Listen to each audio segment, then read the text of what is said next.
What's up YouTube, it's your boy Nash here. Welcome back to the channel. Today I've got some more WWE news for you guys, including the latest on what is gonna happen with Money in the Bank. Is John Cena going to retire again? And also the latest on, if my laptop will stop loading. And also the latest on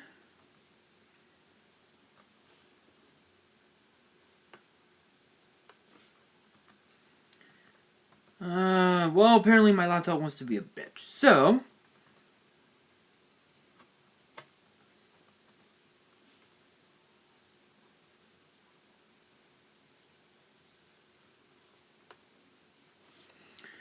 and there was one other thing that I also wanted to talk about in today's video, but unfortunately I cannot seem to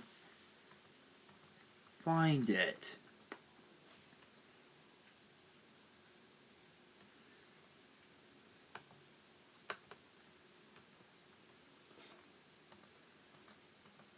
I can't seem to find it, but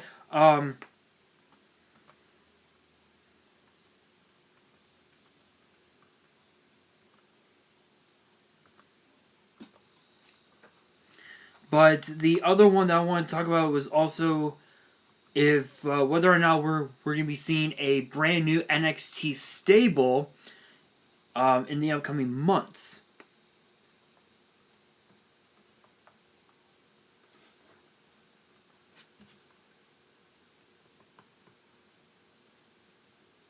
And also and also the latest on who got released by WWE. So we're going to kick this off with what's going on with this new stable of ours. This article is from Wrestle Talk. Shoutouts to Liam Winnard. Shoutouts to Liam Winnard. So according to this article, it is being reported that a newly formed NXT stable and storyline is actually based on a terrorist organization that was active in the 1970s. Over the last few weeks on NXT, both Raul Mendoza and Joaquin Wilde have been kidnapped by masked men in an SUV in the parking lot. It's perhaps interesting to note that they have both lost matches to Kushida before they were abducted, which could be a coincidence, but also could be something more. Speaking on Wrestling Observer Radio, Dave Meltzer reported that the new group is based on the Symbionese Liberation Army, SLA. If you guys know anything about that, because I have no idea, comment below.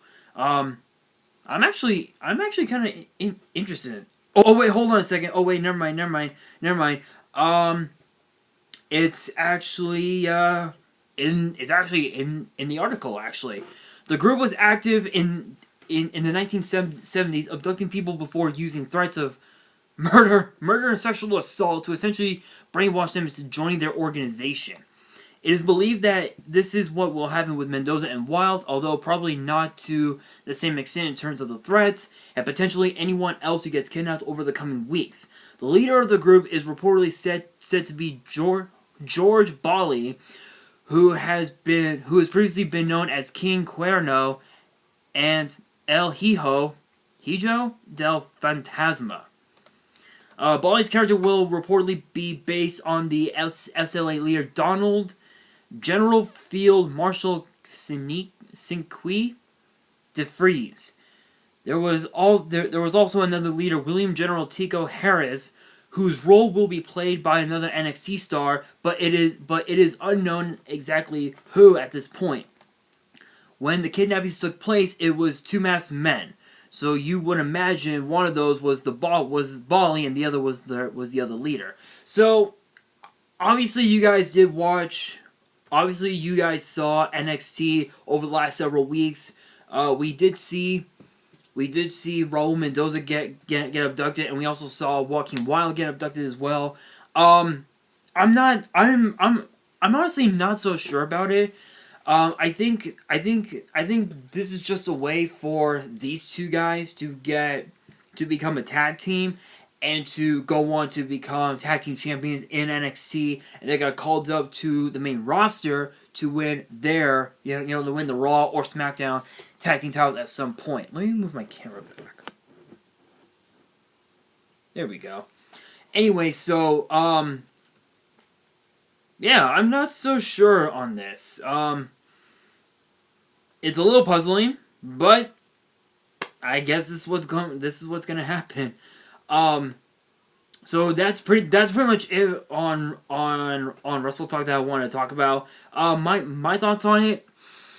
Seeing Joaquin Wilde and Raul Mendoza become a tag team, I think it's a great idea. But in terms of how they're basing this new stable on, I don't know. I think it's a foregone conclusion. I think honestly, I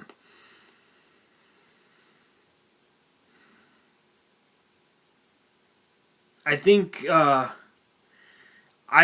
honestly don't know what to think about this. I'm a little puzzled about it. But it is what it is. Joaquin, I don't think we'll be seeing Joaquin Wilde or Raul Mendoza for a pretty good while, actually. Alright, you guys, with that being said, now, the big question. Is John Cena actually going to retire again?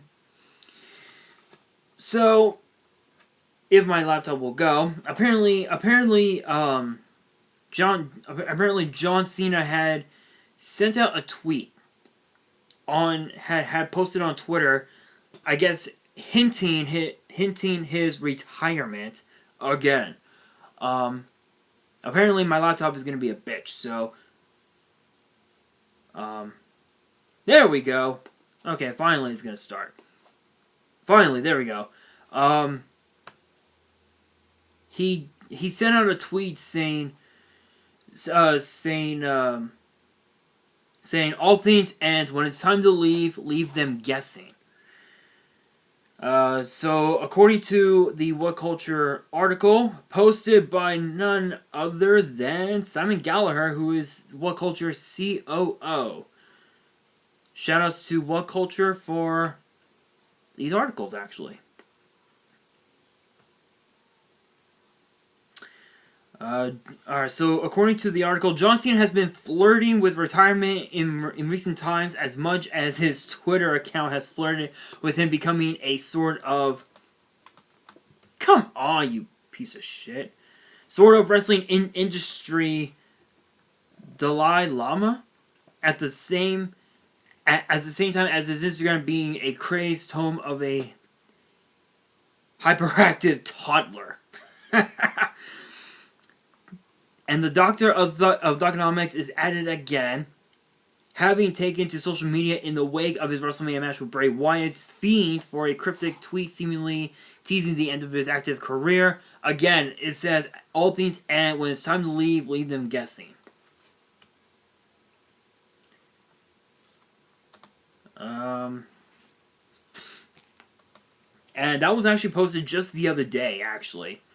Naturally, that's led to lots of speculation from fans and interesting voices that Cena plans to hang up his jorts. So apparently my laptop doesn't want to work.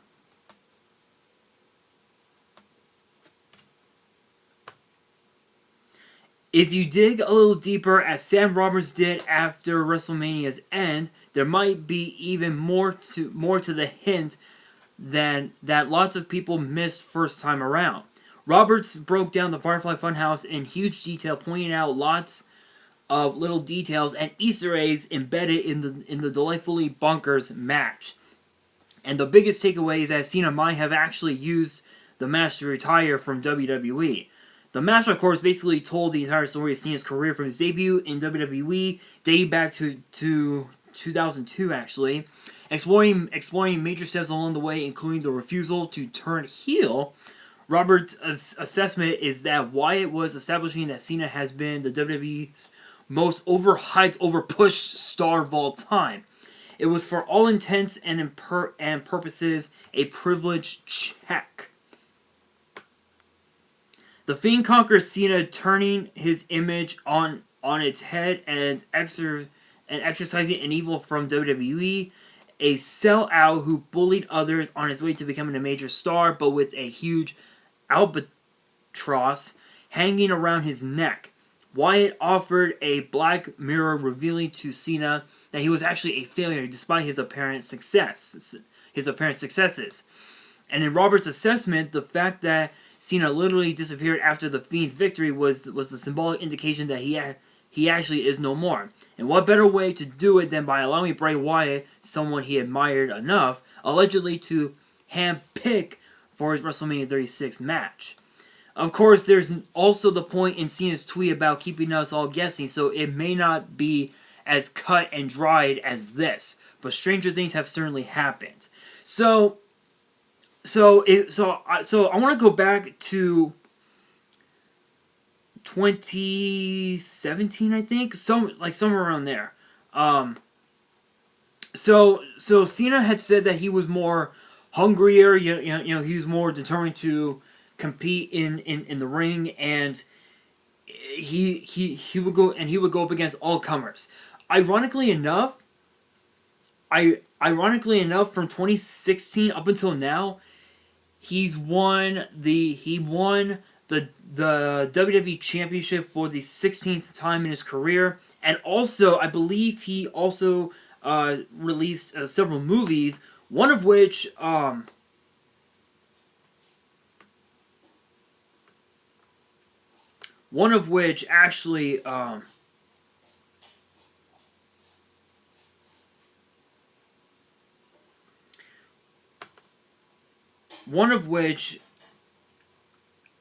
actually is the fact that he is, I believe, Fast and Furious 9, I believe.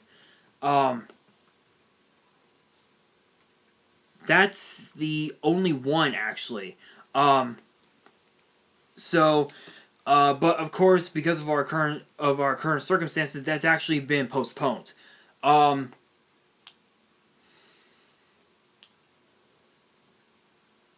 Honestly, though, I think I mean, do not get me wrong. Like you guys, I am also a fan of John Cena, but I think he's done.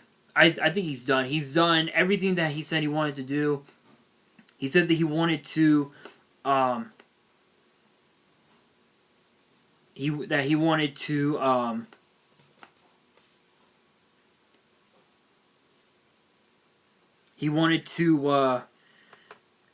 be WWE champion. He's done that 16 times in his career. Tag team champion 4 times, 5-time United States champion, 2-time Royal Rumble winner, Money in the Bank winner. He's done it all. And actually, speaking of Money in the Bank, that's actually the next thing that I'm going to be talking about. So apparently, Money in the Bank, this year's Money in the Bank, is canceled by the venue itself.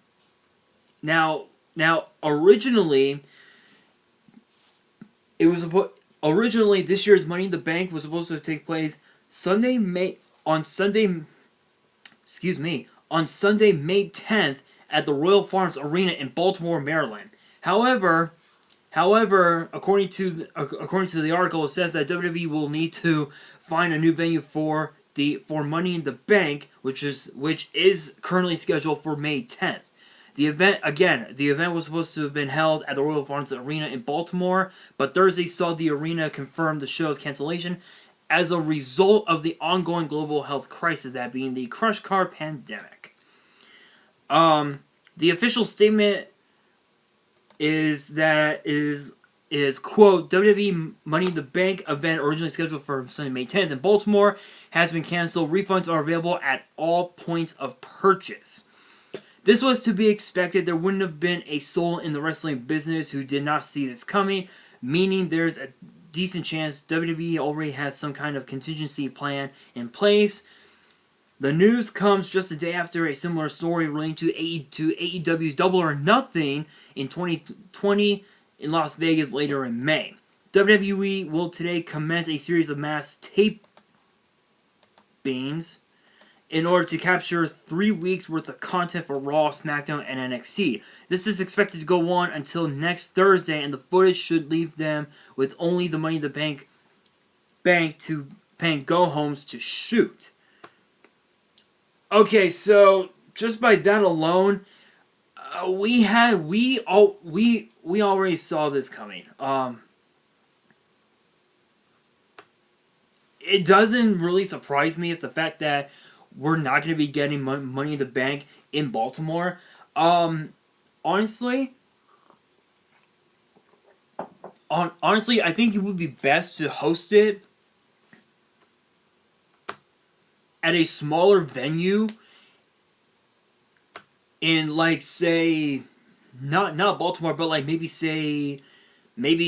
Louis or something like that. I've been hearing rumor. I think Missouri is the. I think there's only been several states here in the U.S. that has been affected by this pandemic. Most of the states have already reached their peak with this pandemic. So I think they're perfectly safe. I know that California is still affected. Florida is still affected. New York, New Jersey, Connecticut, North Carolina, South Carolina, Washington, Washington D.C., Oregon. Those states are currently affected by our major crisis. Everyone else, I believe, is perfectly okay for now. But I think definitely St. Louis would be a perfect spot. Question of the day. Here's the question of the day. Where do you think Money in the Bank should take place instead of Baltimore, Maryland? Leave a comment below, and I will definitely check out those comments, because I think definitely somewhere like maybe St. Louis or Chicago, definitely those venues, those places could really do good. All right, you guys.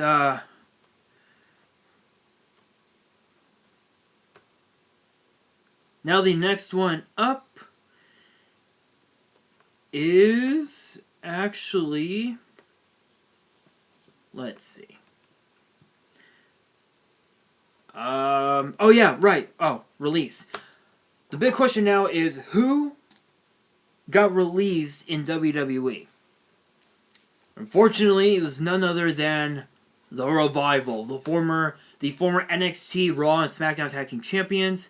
So according to Wrestle Talk, shoutouts to Michael Hamflett, who is a contributor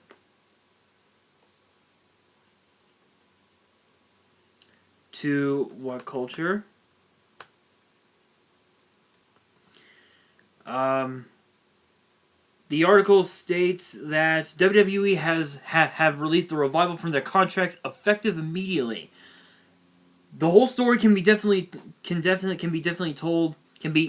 be told in one line. Is perhaps the most surprising element of the news, but WWE even confirmed it themselves with the sort of I don't even know how to pronounce that, of a statement they used to trout out the regulars. I don't know, when release cycles were more familiar. They said, quote, effective today, Friday, April 10th, 2020, WWE and the Revival have agreed on their immediate release from WWE. We wish them the best in their future endeavors. Dash Wilder and Scott Dawson have been rumored to be eyeing a WWE exit for the better part of a year, having allegedly first asked for their releases while still dressed in their wrestling gear during the January 13th, 2019 edition of Monday Night Raw. Their public unhappiness stretched beyond that after a 2017 main roster call-up failed to match expectations set by a scintillating run in NXT. Details beyond the above on the terms of their release aren't yet clear, but the duo could well be the next and latest WWE escapees to seek out their fortunes in AEW, which I believe is All Elite Wrestling. if only to pay off a story they've been quietly telling for years. Teases of a dream clash between the Young Bucks and the pair have been thrown constantly after Fuck the Revival became an affectionate joke at their expenses on Being the Elite in 2017. More on the futures of the former NXT Tag Team Champions as and when news breaks. So FTR, so you guys know that FTR, that hashtag FTR, to them was forever the Revival. A lot of people, had joked about it, was saying fuck the Revival and whatnot. Honestly, do not get me wrong, I'm gonna be real. The Revival was one of the best tag teams in NXT, one of the best tag teams on Raw, SmackDown, whatever brand they went on, they were the best tag team of all. They embodied the true meaning of tag team wrestling, of professional tag team wrestling.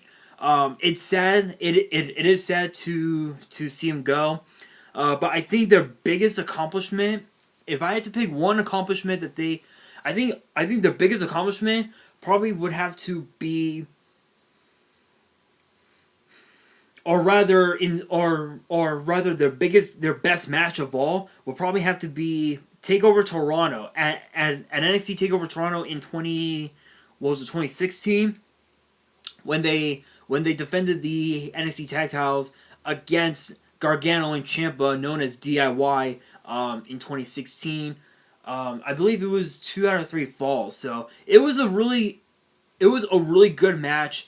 It's sad. It's sad. It's always sad to see superstars go. Like, I know that it was sad to see, Dean Ambrose, now Jon Moxley, go. Shawn Spears or Ty Dillinger, for that matter. Matt Hardy, Chris Jericho, Jack Swagger, Sin Cara. It's sad to see, guys like them go. But you know what? It was always for the best. I think their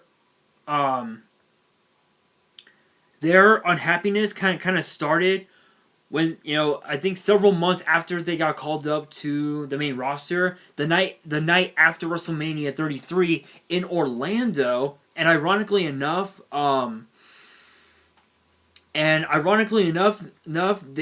were rumors saying that the Revival was going to be getting a massive push. They were going to become one of the top babyface tag teams on the entire on the entire WWE roster. But unfortunately, that did not come to pass. I think the creative writing. I think WWE creative wanted to do something a little different with them. I am not entirely sure, but that's actually gonna do it for this episode, for this video. Hope you guys enjoyed. If you did, make sure you guys smash the thumbs up button. If you guys are new to the channel, hit that subscribe button, hit that notification bell so you guys don't miss out on any new content that comes your way. Be sure to follow me on Twitter and Instagram. My links are down in the description below. And I know that I have put this on hold, but if you guys do have fan mail that you want to send me, my address will be in the description below. We are so close from reaching 100, and it's as I said, if the channel does reach 100 subs, I will open this up on the channel entirely. And if the channel reaches, I think I said that if the channel reaches 200 or more, if I can try and pull it out. There we are. So again, if the channel can reach 200 or more, I will open this up on the channel in its entirety. Yes, it is a Korean box of striking Neos. I'm actually going to be saving it for a while because of this because of what's going on in the world. You never know what can happen with these things. But yeah, so again, 100 subs, The Shining Darkness, 200 subs, Strike of Neos. And on that, this is your boy Nash, signing out.